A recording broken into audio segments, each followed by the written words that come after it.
The Princess Bride, pages 101 to 142. Here's a little recap in case you've forgotten what happened on those very important 40 pages or so. Most of those pages focus on the Sicilian crowd, the three kidnappers of Buttercup. The leader of this group is the Sicilian, whom we later learned is named Vizzini. The description of Vizzini points out that he has a hunchback, he has a dark complexion, but he has an angelic face, whatever that means, and we also find out later that he might be able to read minds.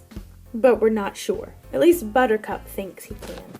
The second member of this party is a Spaniard, whose name is Inigo, Spaniard meaning he comes from Spain.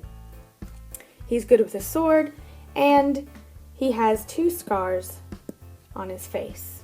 The third member of the party is at first called the Turk, meaning he's from Turkey, but later we learn that his name is Fezzik. He is a giant of a man and he's very strong. These are the 3 people we're introduced to on these pages, and they show up and kidnap Buttercup. As Buttercup is riding horse one day, she runs into the Sicilian crowd, who tell her they are circus performers and they're looking for a nearby town, and she stupidly tells them there's nowhere around for miles. Then we learn that the Sicilian simply touches her neck in a couple of places, and this makes her unconscious. When Buttercup wakes up, she finds herself on a boat with the kidnappers all tied up. By eavesdropping on their conversation, she learns that they were hired to start a war between Florin and Guilder. And the way they're going to start this war is to kill her and leave her dead on the Guilder front so that she can be found and the prince will declare war because he's angry that she's been killed. At this point in the story, we have our first allusion. An allusion is a reference in literature that points to something that isn't completely explained. In this case, the allusion is to a character called Achilles. Achilles was part of the Trojan War. It was said that Achilles' mother was a goddess, and in order to keep him strong and protected, she held him by his heel and dipped him in a river that coated him in protection so that he could never be killed. But since she had to hold on to him by his heel, that place was vulnerable. That's why it said people have an Achilles heel, because that is the place where they can get hurt. The Sicilian mentions Achilles very briefly, but it's not explained by the author. This is what makes it an illusion. While Buttercup is awake, but pretending to be asleep, the Sicilian seems to be reading her mind. Every thought she has, he answers out loud, and then she freaks out and jumps off the boat. This is bad because according to the Sicilian, there are sharks in the water. If you've only watched the movie and not read the book, then you'll know that this is a little bit different. Now, in order to get her back, he threatens to cut himself and bleed into the water so that the sharks will come toward the boat, get to her, and eat her alive. Eventually, the plan sort of works because they're able to see Buttercup and pull her back into the boat because she stopped swimming to freak out. So once she's back in the boat, we have a sentence that says she's safe back in the arms of her murderers. All right, if you were paying attention, you would have thought to yourself that this was ironic, or it was what we call a paradox, where you have a statement where the 2 things mentioned seem to be contradictory. Being safe because you're now with your murderer doesn't make any sense. For a few minutes, we get to hear the Sicilian throw a big temper tantrum because he claims he's the most smart person ever on the planet and that his plan worked perfectly. The only problem is, according to his plan, Buttercup should have screamed and she didn't. When she points this out to him, he becomes quite angry. Nevertheless, Buttercup's back on the boat, and either way, the kidnappers still have her. It's about this time that the Spaniard points out that as he's looked back, he's noticed someone seems to be following them. but they're not sure who. We don't know yet who this stranger is, but later he becomes known as the Man in Black, and he's going to chase them to try and get Buttercup. When the Spaniard points this out, of course, the hunchback claims it's inconceivable, but he's not too concerned because of their plan. Their plan is to use a rope that they've left hanging over the cliffs of insanity, have the Turk pull them all the way up, and then take the rope and leave, leaving the Man in Black stranded by the cliffs of insanity. Next, the Turk, or Fezzik, stomps a hole into their boat and makes it sink, and begins his ascent up the cliffs. He has with him Buttercup, the Sicilian, and Inigo, all strapped to him somehow. He very much enjoys the climb because he gets to use his arms, and what he loves more than anything is using his arms and feeling strong. But as they look back, they notice the Man in Black has also begun to climb, and even though he's not as fast, he is on his way to the top. When they get to the top, the Sicilian finally concedes that something will have to be done about the Man in Black because it's inconceivable that he could have followed them this far. So he appoints Inigo to stay behind, using his amazing fencing skills to kill the Man in Black and then catch up with the rest of them later.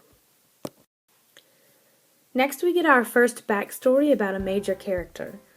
This is a chapter all about Inigo and his childhood. We learn that Inigo grew up in Spain. The capital of Spain is Madrid, but he didn't grow up there. He grew up in a little village, a very poor village in Spain. Inigo grew up with his father, a great sword maker. He was happy, even though they were poor and his father wasn't particularly kind to him, he still was very happy because he loved his father and thought he was the most wonderful man on the planet.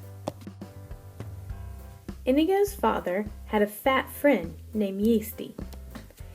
Yeasty was also a sword maker, but he wasn't as good as Inigo's father. Whenever there was a sword he couldn't make because it needed more skill, he would go to Inigo's father, whose name was Domingo, and beg him to make the sword. Domingo would always say no, until Yeasty put a knife to his own throat and said he would kill himself if Domingo did not agree.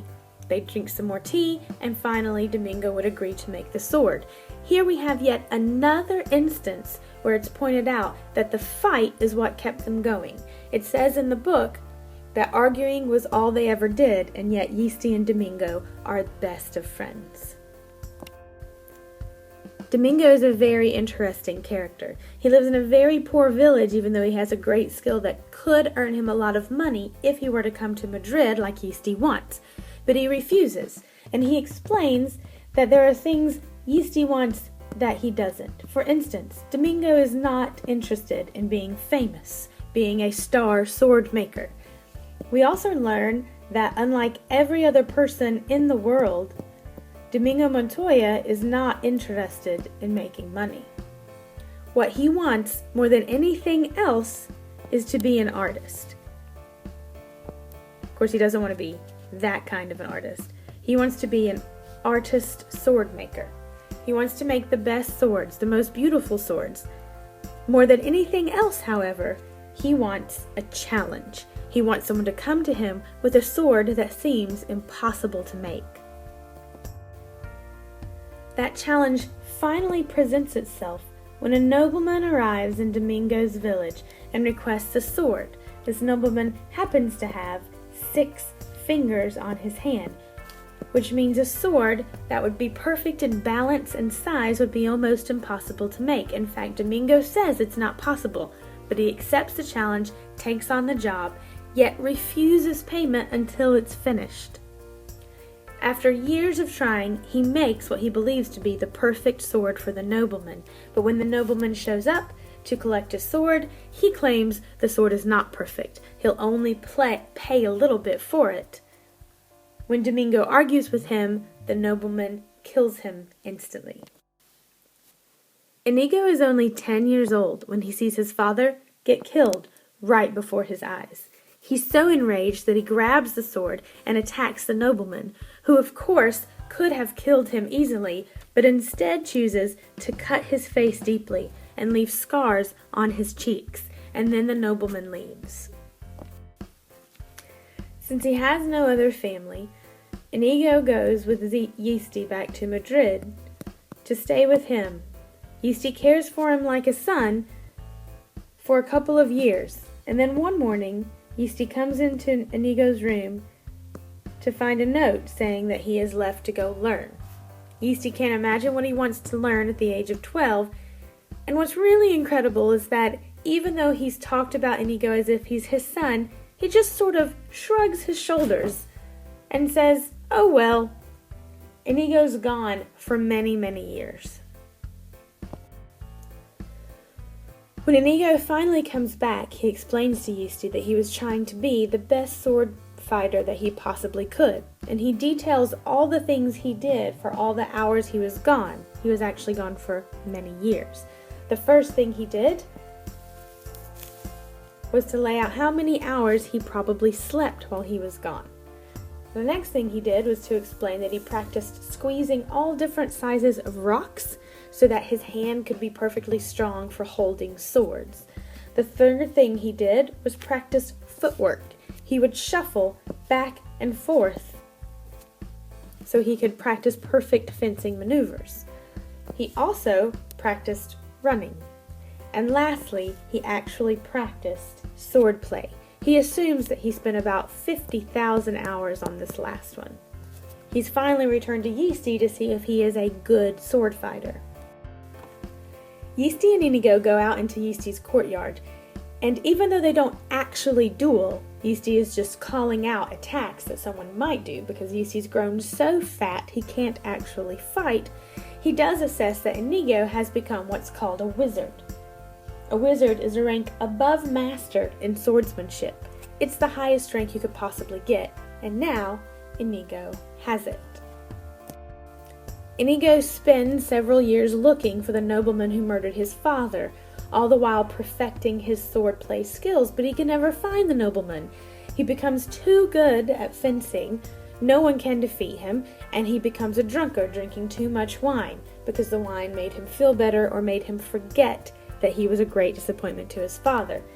He makes money by going from town to town and challenging the greatest sword fighter in the town and then beating that sword fighter in a duel. In those duels, however, Inigo did not kill his opponent.